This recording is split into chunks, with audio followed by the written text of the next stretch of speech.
So, let's talk about Nona the Ninth, Day 2. I am very red today. That's interesting color balance on the camera. Sorry about that. Anyway, Day 2 of Nona the Ninth. This is going to be very short because, again, not a lot happening here, actually. Which is not a complaint, and also this is a very short section. This book, I think, much like Harrow, is going to be very, very, very, like, back-end heavy. Because in Harrow, it wasn't until part 4 that, like, anything really started seriously happening. And it wasn't until part 5 that most things actually happen. Like, I would say that the overall amount of plot in part 5 of Harrow is the same as in all of the first 4 parts. So I wouldn't be surprised if the same was true here. It was also kind of true in Gideon, and I kind of like that. I like books that have huge climaxes where everything happens, if the build-up is well written. And, well, Tamsyn Muir is already becoming one of my favorite writers, so it is well written. But it does make these videos slightly difficult to make, because sometimes there's not a lot to talk about in some of these sections. There is some stuff I really do want to talk about here, though. So, let's talk about a couple of things here. The main sort of thing running through this whole section is, of course, the question of Nona's identity. And we get several interesting details about Nona that weren't really revealed in the first section that sort of come up here. So the first one, Nona has a healing factor. We kind of already knew this because it was revealed in the epilogue of Harrow the Ninth, or at least hinted at. But now we have it explicitly confirmed. Nona very much has the lictoral healing factor, which Harrow didn't have until Gideon took over her body, which is interesting because it could be an indication that Nona is Gideon, because the only time we've seen Harrow's body exhibit that ability is when Gideon was in control. It could also mean that once Harrow became aware of Gideon's existence, both of them gained that ability. Because we didn't really get to see Harrow in Harrow's body after the moment when she learned of Gideon's existence. So yeah, I don't know what to make of that. That's certainly something that's relevant for Nona's identity, but I don't know what it means just yet. The other thing is something that has been present throughout the book so far, which is that Nona has a pretty serious eating disorder. And I also don't know what to make of that. Harrow has exhibited some weirdness around food at times, but certainly not to this extent. So I don't think this is necessarily meant to be an indication that this is Harrow, but it's also not really any kind of indication towards Gideon either. Whatever this is, I don't really know. It could be anything. It's a very weird element that keeps coming up. But I don't know what it means. Clearly she does still need food, because Cam and Pyra and Palamedes are all very, very, very adamant that she needs to eat. Because my first thought was that her lictoral healing factor might just mean she doesn't need food. But then I remembered that the lictors do eat food, from what I recall. I mean, I don't think they're just eating it for fun. I think the lictors still need food. So I don't think it's that. And also Pyra eats food. And she has a... Actually, Pyra Does Pyra have the lictoral healing factor? That's an interesting question. At one point, I thought that something in day one had implied that Pyra has the lictoral healing factor, but I think I was wrong, because here in this section it's made very clear that she doesn't, because she needs Palamedes to use necromancy to close up a flesh wound on her. But she might still have some level of healing factor, because she does talk about very casually, like, ripping shrapnel out of her arm and how it mostly healed over. So it sounds like she has a healing factor, but it might not be as instantaneous and total as Nona's. Presumably because she no longer has her necromancer. Like Gideon the First is no longer exists and is no longer at all present in the body. So that might be a thing. I don't know. And the next thing about Nona's weirdness is water. So Nona has a thing for swimming. She feels this desire to be submerged in water. And I believe it's made very explicit that she wants salt water. And it's not a physical need. Like, she's not, in, as far as we can tell, it's not strongly negatively affecting her physically that she can currently no longer do that. But it is this psychological need, and she feels this great sense of relief and release when she's in water. And my theory is that this has absolutely nothing to do with who Nona is. I don't think this is a Harrow or Gideon hint. My theory is that this has to do with the circumstances of Nona's quote-unquote birth. Because Nona came to inhabit this body, whoever Nona is, as a direct result of Gideon drowning. So Gideon, in Harrow's body, drowned, or at least came close to drowning, and that triggered the creation of Nona, which means that Nona's life, whatever that means, probably literally began underwater. So I'm guessing that's what's going on there.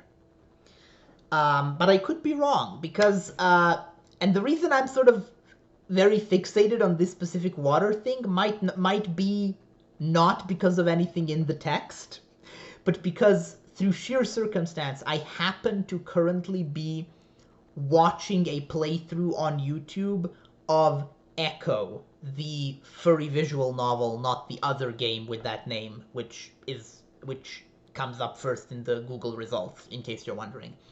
And the protagonist of that visual novel is an anthropomorphic otter, and he has a psychological need for swimming, and that is used throughout that game as like a metaphor. It's very clearly meant to be a metaphor, probably for his queerness. So I don't think it's any kind of metaphor here. I think it's going to have some kind of very literal explanation, but it might also be a metaphor. So I'm kind of keeping my eye on the whole water thing. I do think, though, that the most likely explanation is that she just was born in the water and therefore feels this sense of belonging to the water. Another thing is that she also hates having hands? What? I don't know what to do about that one, honestly. It's just like a very casually stated thing at one point, like, oh yeah, I hate having hands.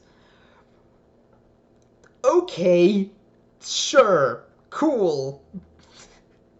Normal thing to say. No further elaboration, and it only comes up the one time, so I don't know what to make of that.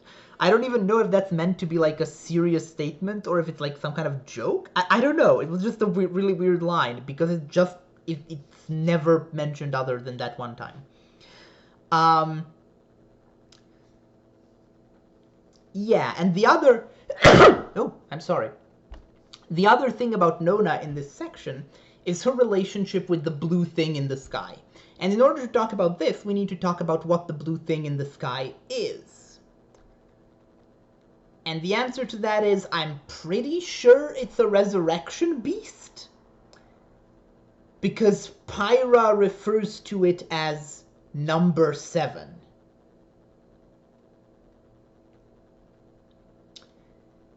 I don't think resurrection beasts have been... Like, resurrection beasts are supposed to look like dead planets, right? They're not supposed to look like giant blue glowing orbs. I guess that can also be a planet, maybe? Although who knows what happened to the resurrection beast at the end of Harrow the Ninth. Maybe it got transformed. Because I'm 90% sure it did not look like a glowing orb. Right? I might have to go back and reread the description of number 7 from Harrow the Ninth. But unless I'm mistaken, something has happened to this thing. Like, it no longer looks the way it did in the previous book. That's assuming that that is what this thing is. But I think that's what Pyra said. I think Pyra was referring to the glowing blue thing when she called it number 7. So if the glowing blue thing is Resurrection Beast number 7, then that is very interesting for Nona. Because Nona says that she can hear the thing singing. She can hear it singing. She can hear some kind of communication from it. And she also gave it a name. She calls it Varun. Which I'm assuming is some kind of is information that she gleaned from the singing that she can hear from it. And that's really interesting because, of course, neither Harrow nor Gideon had a very positive interaction or reaction to number 7. So the fact that Nona does is very interesting. But I still don't know what to make of it because that's like just been introduced. And yet another thing about Nona's identity that I noticed in this section. So, at one point, Pyra said, referring to Nona, I visited her hometown back before Anastasia got settled. And it was grim as fuck then. Just spooky caves all the way down. And then Cam interrupts her, and she says, don't lead.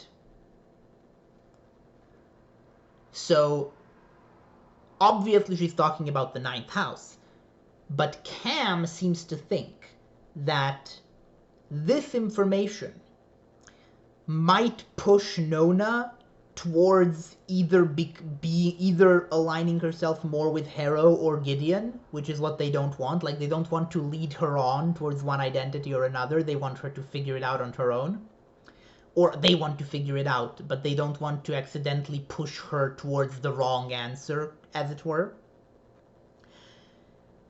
But this particular example is weird, because the 9th house is both of their hometown. Like, Harrow and Gideon are both from the 9th, and nothing Pyra said is in any way more or less true for Harrow or Gideon. And that leads me to the question, are they actually trying to determine Nona's... Are they trying to determine Nona's identity between Harrow and Gideon, or is there another option? I believe I said in the first video that there's, like, a part of me that thinks that Nona might somehow be Alecto, that, like, Harrow... because the last time we saw Harrow's consciousness, she was sleeping in Alecto's empty coffin. Um, so maybe, but I'm just not sure. We'll see. I don't know what to make of that particular detail, but it does sort of give me pause. Okay, that's enough about Nona's identity. And I don't really have a lot to say other than that, because that was really the only major thing that was happening here. So I'll just bring up a couple of interesting things. One, the angel, quote unquote, which is the name that all the kids call the science teacher at the school where Nona works. Something is up with her. She's clearly somehow important. Right? And I also feel like there's some weird gender incongruity with how she's referred to. Like, I feel like I'd have to reread, but I definitely noticed some moments where it felt like other people might not view her as female the way that Nona does? Maybe? I'm not sure. Something's going on with the angel. Even if it's not that, even if I misread something about the gender part, the angel is clearly some kind of important figure. I think it's going to come up later.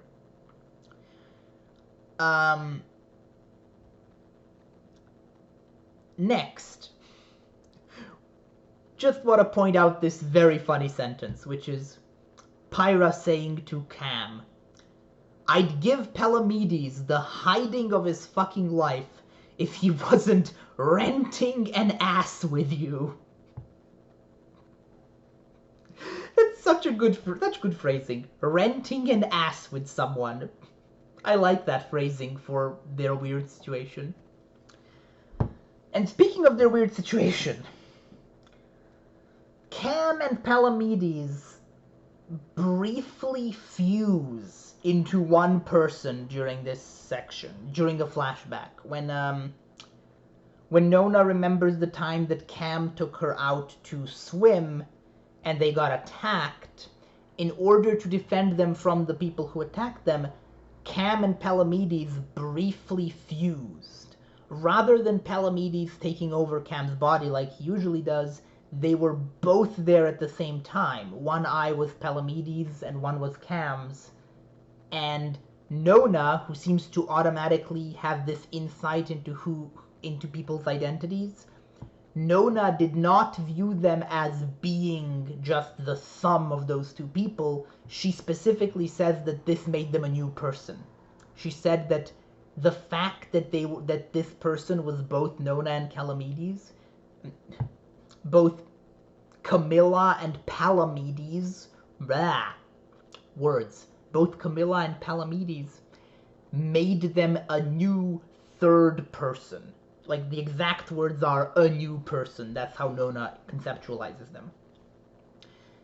And that makes me think, that's obviously not the Lichterhood process, because the Lichterhood process very much depends on one person being deleted. But it might be what Nona is. Maybe the answer to the question of, is Nona Harrow or Gideon, maybe the answer is yes, she's both. And she's a new third person who exists as the fusion of Nona and Gideon. Maybe. Maybe Nona is the result of Harrow and Gideon successfully doing what Cam and Palamedes failed to do here, because this ends really poorly for Cam and Palamedes. Like their body starts bleeding all over the place. It's clearly very, very physically harmful for them to do this. But maybe Harrow and Gideon have found a way. Maybe that's what Nona is. Just an interesting thought. And finally, the final thing I want to talk... Well, actually, two more things. One more thing is, there's these brief flashbacks well, are they flashbacks? There's these weird sections interspersed throughout the book, which are seemingly John and Harrow talking to each other, and John telling the story to Harrow of how this whole setting came to be, except even though he refers to her as Harrow, he also seems to imply that she was somehow involved in the original, like, situation 10,000 years ago. I don't know what to make of that, that's just weird. But the thing I find interesting here is that, from what I can tell, John himself wasn't sure how he became the first necromancer. Like, he just seemed to inexplicably gain this ability. He describes it as being like one of the X-Men. Like, it just, a power that just awakens in you with no explanation. Maybe he eventually found out more, like, a more scientific explanation, or maybe not. Maybe it really is just this weird, inexplicable thing that just happened through some unlikely occurrence. I don't know what I would find more interesting, so I'm not gonna have any preference really. And now the actual thing I want to end the video on. Nona describes her footwear during the beach scene as jandals. I'm having trouble picturing that. I'm having trouble picturing what sandals made of denim look like, and I don't know that I want to be able to picture that. Why? Why is that what she's wearing, Muir? What are you doing? Why? Okay. Bye. See you next week for day 3, I guess. Fucking jandals.